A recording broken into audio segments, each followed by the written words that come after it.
வணக்கம் நண்பர்களே, இன்றைக்கி நம்ம முலாம்பழத்தில் ஒரு ஸ்வீட் பண்ண போகிறோங்க. முலாம்பழத்தில் நார்மலாக நம்ம ஜூஸ் போட்டு குடிச்சிருப்போம். ஆனால் இன்றைக்கி அதில் ஒரு சூப்பரான ஹல்வா செய்ய போகிறோங்க. வாங்க எப்படி செய்கிறதுன்னு பார்க்கலாம். இந்த ஹல்வா செய்கிறதுக்கு முலாம்பழம் ரொம்ப கனிஞ்சிருக்கக்கூடாதுங்க, திருகிற அளவில் இருக்கணும். அந்த பதத்தில் இருந்ததுன்னா தாராளமாக செய்யலாம். தோல் எடுத்துட்டு உள்ளே இருக்கிற விதையையும் எடுத்துட்டு இந்த மாதிரி கீத்து போட்டுக்கோங்க. அதை நம்ம துருவி வச்சுக்க போகிறோங்க. ஒரு சில சமயம் நம்ம பழுக்குன்னு வெயிட் பண்ணிட்டுருக்கோம், ஆனால் பழுக்காமல் காயாவே கொஞ்சம் கெட ஆரம்பிச்சிருங்க. அந்த மாதிரி இருக்கிற பழத்தையெல்லாம் நீங்கள் இந்த மாதிரி அல்வா போட்டு சாப்பிடுங்க. முலாம்பழத்தை துருவும் போது கண்டிப்பாக நிறையா தண்ணி விடுங்க, ஏன்னா அதில் வாட்டர் கண்டென்ட் ரொம்ப அதிகம். ஆனால் நம்ம ஒன்றும் பிரச்சனை இல்லை, நீங்கள் அப்படியே நல்லா திருகி அந்த தண்ணியோடவே நீங்கள் அடுப்பில் வச்சு நம்ம நல்லா வேக வைக்க போகிறோம். அதில் இருக்கிற தண்ணியே அந்த காய் வேகிறதுக்கு போதுமானதுங்க.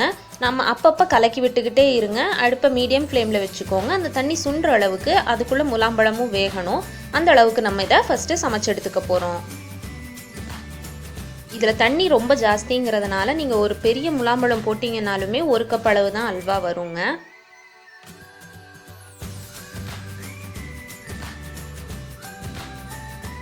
இப்போ பாருங்கள், நல்லா கொதிச்சுது. ஓரளவுக்கு தண்ணி சுண்டிடுச்சு, ஆனால் இன்னுமே தண்ணி இருக்குதுங்க.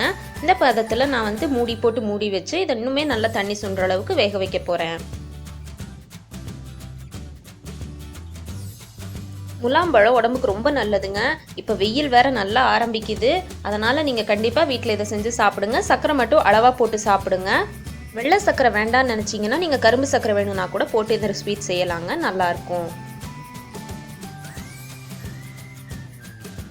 இப்போ பாருங்கள், தண்ணி நல்லாவே சுண்டிருச்சுங்க. இந்த தண்ணியும் இல்லை. இப்போ நான் இதில் 4 டேபிள் ஸ்பூன் அளவுக்கு சர்க்கரை போடுறேங்க. சர்க்கரை உங்களோட விருப்பம்தான், உங்கள் டேஸ்ட்டுக்கு தகுந்த மாதிரி நீங்கள் போட்டுக்கலாம்.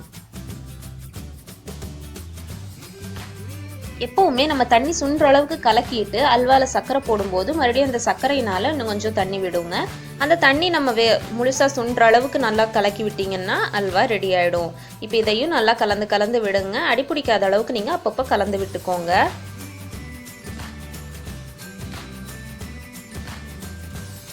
இப்போ பாருங்கள், நம்மளோட அல்வாவில் தண்ணியெல்லாம் சுண்டிடுச்சுங்க. சர்க்கரையோட தண்ணியும் சுண்டிடுச்சு. அல்வா சூப்பராக ரெடி ஆகிடுச்சு. இதில் இப்போ பாக்கி இருக்கிறது ஒன்று தான், நெய்யில் வறுத்து போடுற முந்திரியும் திராட்சையும். ட்ரை ஃப்ரூட்ஸ் உங்கள் விருப்பம் தாங்க, எது வேணும்னாலும் போட்டுக்கோங்க. போட்டு தாளித்து அல்வாவில் சேர்த்தி கலக்குனீங்கன்னா சூப்பரான ஒரு மஸ்க்மெலன் ஹல்வா ரெடி ஆகிடுங்க. வீட்டில் கண்டிப்பாக செஞ்சு ட்ரை பண்ணி பாருங்கள். குழந்தைகளுக்கு ரொம்ப பிடிக்கும், பெரியவங்களும் ரொம்ப விரும்பி சாப்பிடுவாங்க. எப்போ ட்ரை பண்ணிவிட்டு எப்படி இருந்ததுன்னு கமெண்ட்ஸில் சொல்லுங்கள். வேறு ஏதாவது வீடியோ வேணும்னாலும் சொல்லுங்கள், சீக்கிரமாக அப்லோட் பண்ணுறோம். Thank you for watching friends. Take care. Bye bye.